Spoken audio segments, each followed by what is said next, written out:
L'amillénarisme emploie une méthode d'interprétation différente pour les écritures non prophétiques, les prophéties déjà accomplies et les prophéties inaccomplies.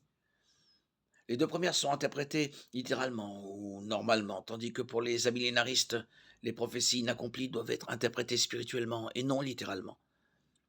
Les amillénaristes croient qu'une interprétation spirituelle d'une prophétie inaccomplie est l'interprétation la plus normale de lire ces textes. On appelle cela une double herméneutique, l'herméneutique étant l'étude des principes d'interprétation.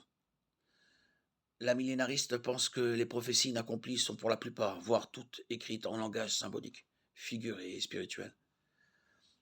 Par conséquent, la millénariste attribuera un sens différent à ces textes, au lieu de son sens normal et contextuel.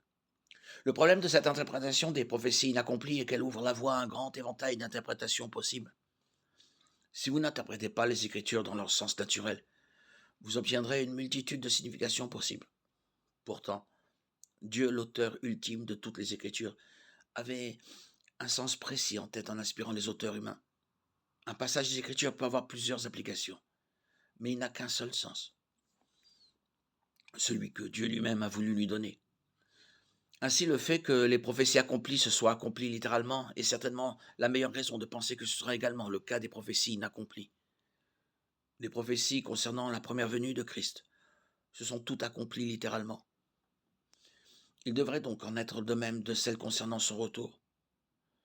Pour toutes ces raisons, toute interprétation allégorique des prophéties inaccomplies doit être rejetée au profit d'une interprétation littérale ou normale.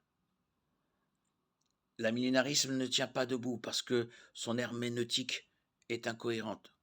Il interprète les prophéties inaccomplies différemment des prophéties déjà accomplies.